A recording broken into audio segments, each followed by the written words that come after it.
اللہ کی رحمت پر بھروسہ ہونا چاہیے۔ ایک بزرگ فرماتے، میں آخری بات کر رہا ہوں، اس کے بعد چونکہ وقت بھی ہو رہا ہے، ایک بزرگ فرماتے ہیں کہ میں ایک سفر میں جا رہا تھا، جاتے جاتے میرا گزر ایک بستی سے ہوا۔ یہ فجر کا وقت تھا، تو میں نے کیا دیکھا، 4 آدمی ایک جنازے کو لے کے جا رہے ہیں۔ میرے دل میں یہ خیال پیدا ہو کہ یا اللہ، اتنی بڑی بستی ہے، اس بستی میں کیا 4 ہی لوگ رہتے ہیں یا زیادہ لوگ رہتے ہیں؟ یہ کسی کے دل میں بھی یہ سوال پیدا ہوگا کہ 4 ہی آدمی ہیں جنازے میں، جنازے میں تو بھیڑ کثرت بھی ہوتی ہے۔ چنانچہ یہ بزرگ یہ فرماتے ہیں کہ میں ان کے پیچھے پیچھے چلا گیا۔ وہ لوگ قریب کے قبرستان میں رک گئے، تو میں نے ان لوگوں سے پوچھا، اے لوگوں بتاؤ، یہ مرنے والا کون ہے اور تم لوگ کون ہو؟ اس بستی میں کیا 4 ہی آدمی ہیں؟ تو ان لوگوں نے کہا، بابا ہم لوگ مزدور ہیں، ہمیں اس کے بارے میں کچھ معلوم نہیں ہے۔ ایک بوڑھی عورت نے ہمیں مزدوری دی ہے اور کہا کہ اس کو دفنا کر کے آؤ، اس کے بارے میں ہم لوگوں کو کچھ پتہ نہیں ہے۔ تو بزرگ کہتے ہیں کہ میں نے ان لوگوں سے کہا، کیا اس بوڑھی عورت کے پاس تم مجھے لے جا سکتے ہو؟ ان لوگوں نے کہا، ہم لے جا سکتے ہیں، بستی میں اس کا گھر ہے۔ اتنے میں وہ بوڑھی عورت وہاں پر پہنچ گئی۔ تو مزدوروں نے کہا کہ بابا یہی وہ بوڑھی عورت ہے جس کے بارے میں آپ پوچھ رہے تھے ہی ہے۔ تو ان 4 لوگوں نے اور اس بزرگ آدمی نے اس کے جنازے کی نماز پڑھی، اس کو دفن کیا۔ جب دفن کر چکی تو وہ بوڑھی عورت قبر کے سرانے کی جانب چلی گئی اور ہاتھ اٹھا کر کے رو رو کر کے دعا کرنے لگی۔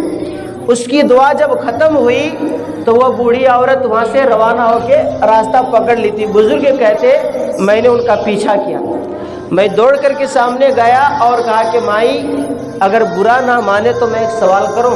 اس بوڑھی عورت نے کہا، پوچھو کیا سوال کرنا؟ یہ مرنے والا آپ کا کون تھا؟ تو وہ بوڑھی عورت کہتی ہے کہ یہ مرنے والا کوئی اور نہیں تھا، میرا جوان بیٹا تھا، جس نے بوڑھی ماں کو اکیلے چھوڑ کر کے جو لڑکا ہمارا چلا گیا۔ کہا کہ مائی اس گاؤں میں کیا 4 ہی آدمی ہیں؟ آپ کے بیٹے کے جنازے میں لوگوں نے کیوں نہیں شرکت کی؟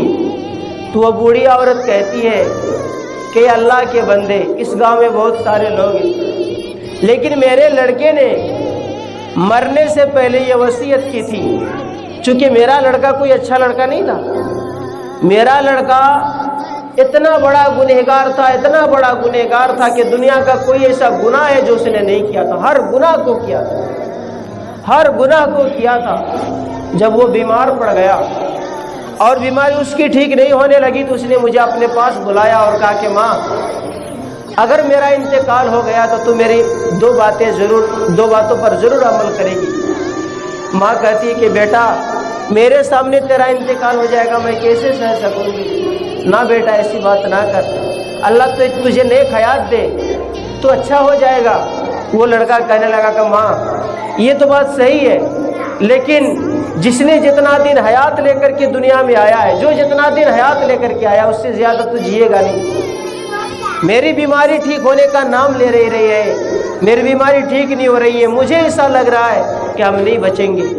اگر میرا انتقال ہو جائے تو میری 2 باتوں پر تو ضرور عمل کرے گی۔ میں نے کہا بیٹا بول، کہا کہ میرا جب انتقال ہو جائے تو گاؤں کے کسی کو خبر نہ دینا، کیونکہ جب لوگ سنیں گے تو لوگ خوش ہو جائیں گے اور کہیں گے کہ ایک خطا کار، گنہگار، سیاہ کار اللہ رسول کا باغی دنیا سے چلا گیا۔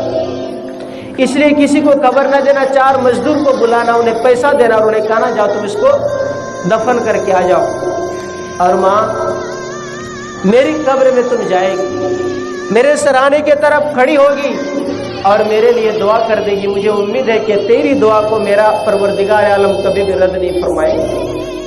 حضرات گرامی، مزید وہ بوڑھی عورت کہتی ہے میرا بیٹا کہہ رہا تھا کہ ماں تو دعا کرے گی، چونکہ میرے نبی صلی اللہ علیہ وسلم کا فرمان میں نے سنا کہ اگر کسی کے سر میں درد ہوتا ہے تو اللہ تبارک و تعالیٰ اس کے بدلے میں اس کے گناہوں کو معاف فرماتا ہے۔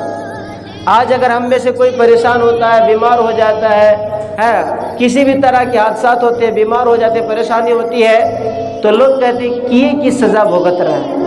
بھئی ایسا کوئی ضروری نہیں ہے۔ بسا اوقات اللہ تبارک و تعالیٰ بندے کے کچھ گناہ کو معاف کرنا چاہتا ہے تو انہیں کوئی پریشانی دے دیتا ہے، جب اس پریشانی پر وہ صبر کرتا ہے تو اللہ تبارک و تعالیٰ اس کے گناہوں کو معاف فرما دیتا ہے۔ اس نے کہا کہ ماں میری اس بیماری کا ٹھیک نہ ہونا ہی اللہ کے راضی ہونے کی دلیل ہے۔ مجھے اللہ کی رحمت سے امید ہے کہ میرا رب مجھے جنت عطا کرے گا، چونکہ میری اتنی بڑی بیماری اور بیماری ٹھیک نہیں ہو رہی ہے، تو دعا کرے گی۔ میرا وہ لڑکا تھا جس کو دفن کیا گیا، یہ بزرگ کہتے ہیں میں نے اس کی بات سنی اور اپنے سفر پہ روانہ ہو گیا۔ پہلے تو سواری سے لوگ نہیں سفر کرتے تھے، پیدل کرتے تھے۔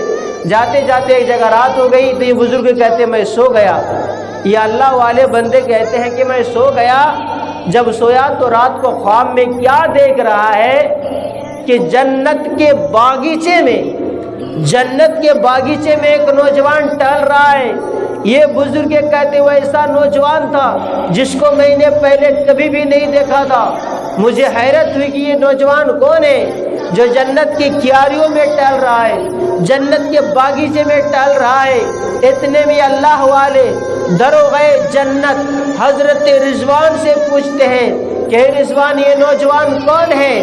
تو دروغ جنت حضرت رضوان کہتے ہیں اے اللہ والے سن لے، یہ کوئی اور نہیں ہے، یہ وہی نوجوان ہے جس کی بوڑھی ماں نے تجھے اس کے زندگی کے سارے واقعات آج ہی سنائے تھے، جس کے بوڑھی ماں نے اس کے زندگی کے سارے واقعات آج ہی سنائے تھے۔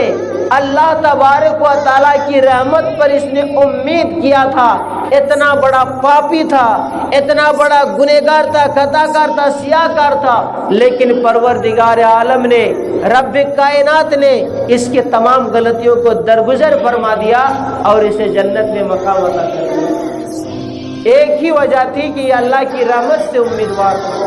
تو حضرات گرامی، ہمیں کبھی بھی کسی حال میں اللہ کی رحمت سے نا امید نہیں ہونا چاہیے، بلکہ اللہ کی رحمت سے ہمیشہ یہ امید رکھنی چاہیے۔ ہم میں سے بہت سارے لوگ گنہگار ہیں، میں سب سے بڑا گنہگار، لیکن گنہگار ہے تو کیا ہوا، ہمارا گناہ کتنوں بھی بڑا ہے مگر میرے رب کی رحمت سے بڑا نہیں ہے۔ تو اللہ کی رحمت سے ہمیشہ امید لگائے انسان کو رکھنا چاہیے۔ یہی تعلیم میرے آقا صلی اللہ علیہ وسلم نے تمام امتوں کو دیا ہے۔ میرے مصطفیٰ جان رحمت صلی اللہ علیہ وسلم نے یہی تعلیم تمام لوگوں کو دیا ہے۔ بڑے سے بڑے گنہگار آئے میرے نبی کی بارگاہ میں تائب ہوئے اور کہاں تھے اور کیا سے کیا ہو گئے۔ حضرات گرامی، تو میں اللہ تبارک و تعالیٰ کی بارگاہ میں دعا گو ہوں کہ پروردگار عالم یہاں پر ہم لوگ جتنے چھوٹے بڑے حاضر ہیں، اللہ تعالیٰ ہم سب لوگوں کی حاضری کو قبول فرمائے۔